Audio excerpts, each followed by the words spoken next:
Darnold has a lot of time. Flies over the middle. Touchdown!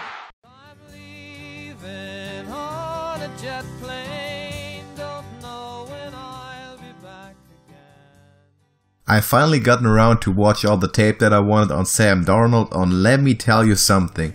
Jets fans have a reason to be over the moon right now, and for the first time in a way too long time, it's absolutely justified.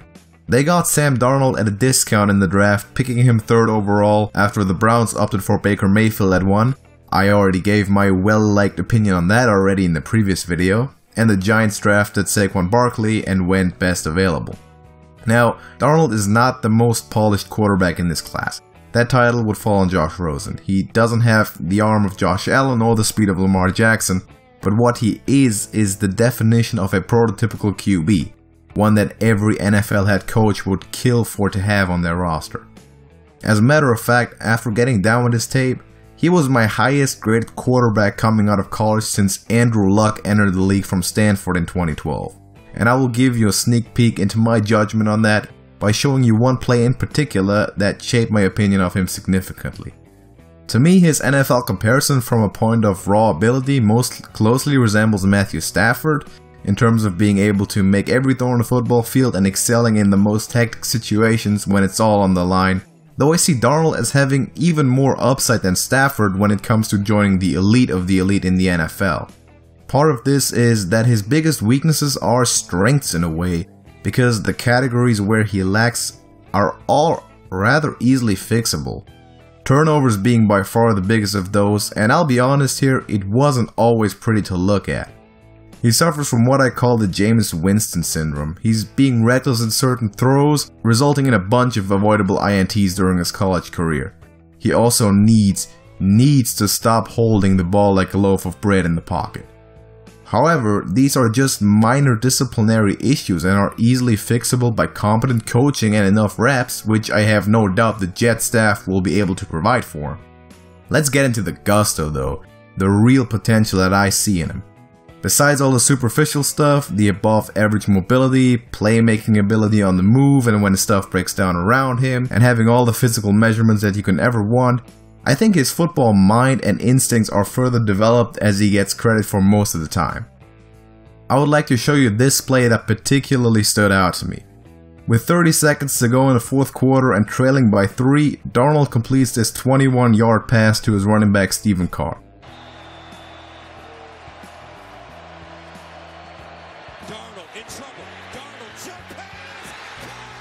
Sure, good play, looks fair enough you'd immediately think, but let's analyze this a little bit more.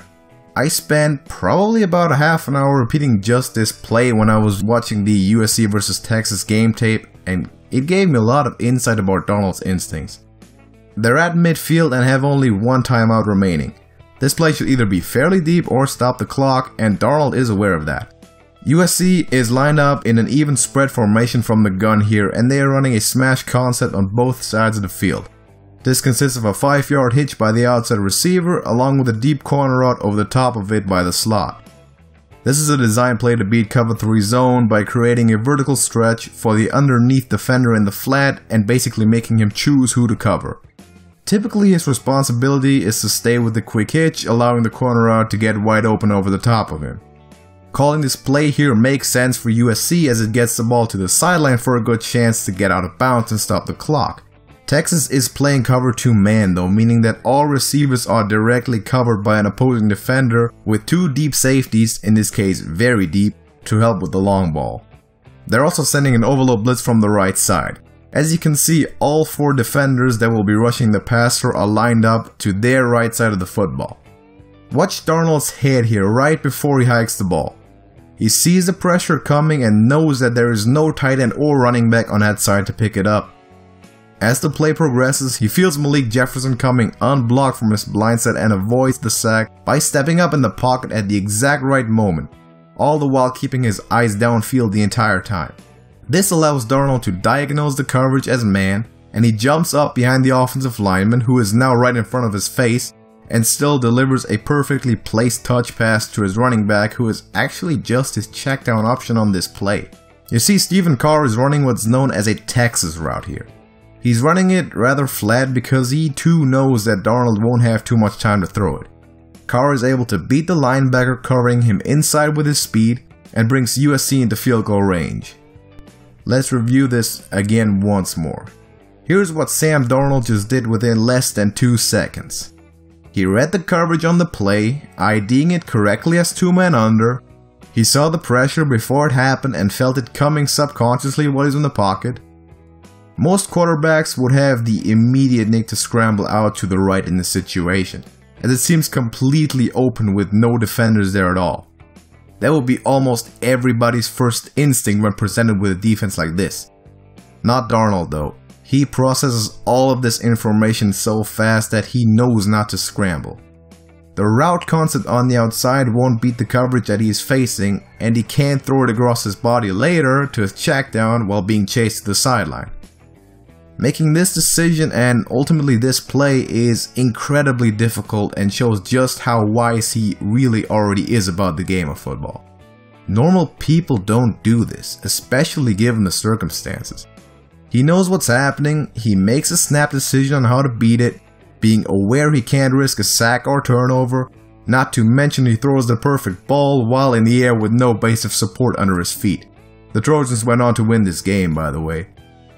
I've seen this play so little in scouting reports leading up to the draft, it's frankly shocking to me.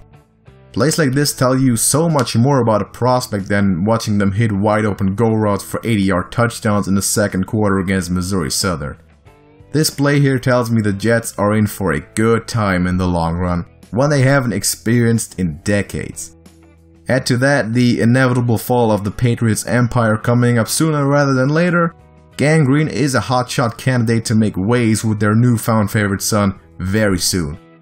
I wouldn't be terribly surprised if they were at the forefront of dominating the quote-unquote new AFC landscape after the Brady Big Ben era comes to a close. So that's my report on Sam Darnold. I hope you enjoyed it and maybe you even learned a thing or two about football. That would be amazing. And if so, please give me a like on the video and consider subscribing. Do you know any particular play or player that you would like me to analyze? Let me know in the comments and I just might get around to it. Thank you all for watching and I will see you next time.